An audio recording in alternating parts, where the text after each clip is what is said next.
नहीं रहे भारत के रतन टाटा। देर रात हुए भारत के उद्योगपति रतन टाटा के देहांत के बाद पूरे भारत में शोक की लहर दौड़ गई है।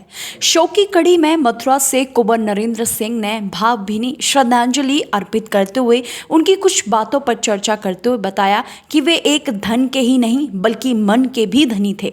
रतन टाटा उन्हें पद्म विभूषण से सम्मानित किया गया था। अधिक जानकारी देते हुए क्या कहा, देखिए। रतन रतन कह के बात करती थी, जबकि आयु में उनसे बहुत बड़े थे, लेकिन उनके अच्छे पारिवारिक संबंध थे। तो रतन टाटा एक बहुत विनम्र, बहुत बड़े उद्योगपति और बड़े संस्कारवान थे।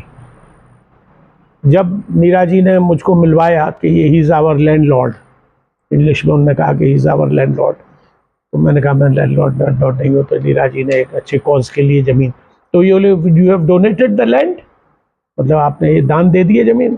मैंने नहीं सर, मैंने दान नहीं दिए, I have given on lease rent. Okay, you have given for a noble work, for a price job, मतलब पवित्र काम के लिए, अच्छे काम के लिए आपने ये ज़मीन दी है। I congratulate you. ये 4 शब्द उनने कहे। तो ये उनकी एक भाव था, क्षमता थी कि आपने एक अस्पताल के लिए अपनी ज़मीन लीज पे दी, जिसमें कि इतना बड़ा अच्छा अस्पताल बना, और उनने शुभकामनाएं दी।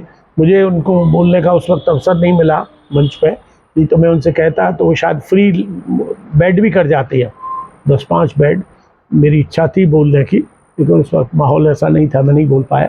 तो वो था कि उनने एक अच्छे कॉज के लिए ज़मीन दी है। तो मैं चाह रहा था कि वो, जैसे यहाँ हरगूलाल का कॉलेज वो है अस्पताल, टीबी सेंटोरियम, वहाँ 5 या 7 सीट फ्री थी जब तक हरगूलाल जी जिंदा रहे। फ्री ट्रीटमेंट होता था, निःशुल्क दवा, निःशुल्क भोजन, निःशुल्क रहन सहन सब।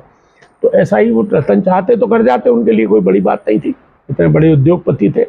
मुझे जब 1860 में इनके बाबा जमशेद जी नौशेद जी टाटा, उन्होंने जब उद्योग लगाया, तो उन्होंने सबसे पहले उद्योग जहाँ लगना था वहाँ तो कंस्ट्रक्शन हुआ ही हुआ, लेकिन उसके जाने का जो रास्ता था उसमें बड़े हरे वृक्ष लगाए। देखिए उस जमाने में 1860 में पर्यावरण की सोच इस आदमी की हो सकती है, ये कोई कल्पना कर सकता है? आज हम लोग वृक्ष काट रहे हैं। आज वो शरीर रूप में नहीं है, तो किस तरीके से उनको याद करें? मैं एक सेकंड वो बात पूरी कर लूँ, फिर मैं श्रद्धांजलि भी दूंगा। तो वो उन्होंने क्यों लगवाए थे पेड़? बोले मेरी जो लेबर निकल के आएगी वो धूप में जाए, मेहनत करके आएगी, तो पेड़ों की छाया में आराम से बैठ के जाए। ये उस आदमी की सोच, अप्रोच थी। आज वो हमारे बीच में नहीं है। उन्होंने उद्योग को बढ़ाया। जमशेद जी नौशेद जी ने जो किया वो किया। उनके बेटे को भारत रत्न मिला, इनको पद्म भूषण मिला, पद्मश्री से सम्मानित हुए। इनको भी मैं मांग करूंगा सरकार से कि भारत रत्न से सुशोभित किया जाए, विभूषित किया जाए। और आज वो हमारे बीच में नहीं है, तो मैं श्रद्धांजलि, वहाँ पहुँच तो नहीं पाएंगे हम बम्बई, हमारी मजबूरी है। अष्टमी भी है आज, यहाँ पर हमारे यहाँ धार्मिक आयोजन भी है, कार्यक्रम भी है। तो इसलिए मैं उनको सुपूत श्रद्धांजलि अर्पित करता हूँ कि ऐसा व्यक्ति, ऐसा महान व्यक्ति, जे बिरला कभी कभी ही देश में पैदा होता है। उद्योगपति बहुत हैं, बिरला, टाटा, बाटा, ये हम बचपन से सुनते आ रहे हैं, लेकिन ऐसा व्यक्तित्व उद्योगपति बहुत हैं। अब अडानी भी हैं, अंबानी भी हैं, करोड़ों अरबों रुपये अपने बच्चों की शादियों में, उसने कभी दिखावा नहीं किया। आज का मैं किस्सा बता रहा हूँ, सुबह का, जब वहाँ पे भीड़ लगी थी उनके घर पे सामने, तो वहाँ लोगों ने पूछा कि भाई आज यहाँ को क्या बात है, क्यों भीड़ लगी हुई है? तो साहब रतन टाटा यहाँ रहते थे, उनकी डेथ हुई। बोले इस मकान में? वो छोटा सा मकान है, कोई आप उसकी फ़ोटो निकलवाइएगा, विजुअल, छोटा सा मकान है जिसमें कि वो रहा करते थे।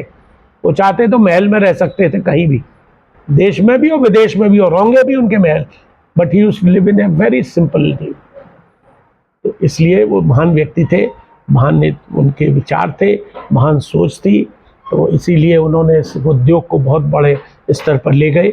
पना कोई भी करो, लेकिन मैं सोचता हूँ रतन टाटा की कोई बराबरी नहीं कर सकता।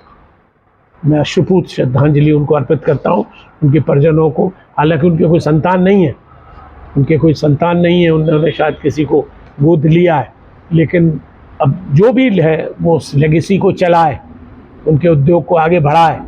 कि टाटा नैनो का कलकत्ते में ही तो जा रहा था, जहाँ आज जो ममता जी का उदय है वो नाना टैटू के उद्योग से ही है। मैं तो सारा क्रेडिट इनको दूंगा कि आज जो तीसरी चौथी बार वो जीती है। नैनो का जो उद्योग लगने वाला था वो वहीं कलकत्ता में ही वेस्ट बंगाल में लगने वाला था, उसके विरोध के बाद नेता बन गई ममता जी। तो टाटा ने को भी श्रेय जाता है उनके, उसके अगर वो उद्योग नहीं लगाते शायद वो नेता बनती न बनती, कुछ समय बाद बनती। तो टाटा ने एक काम नहीं किया, अनेकों काम, और चैरिटी का काम इतना करते थे वो साइलेंटली, जिसकी चर्चा नहीं। लोग दिखावा करते हैं कि साहब इतने 100 करोड़ दान दिया, उतने 1000 करोड़ दान दिया, इसने इतना दिया, उसने उतना दिया। उनने कभी दिखावा नहीं किया। बहुत सिंपल जीवन उन्हें, जो हम पढ़ते हैं और देखते हैं उनको। किताब अब लिखी जाएंगी, उन पर किताबें कई लिखी भी गई हैं और भी लिखी जाएंगी। तो ऐसा महान व्यक्तित्व कभी कभी 100 वर्षों में पैदा होता है। तो मैं पुनः उनको श्रद्धांजलि अर्पित करता हूँ और चाहता हूँ कि उनके बताए मार्ग पर और भी उद्योगपति चले और देश का और अपने परिवार का नाम रोशन करें।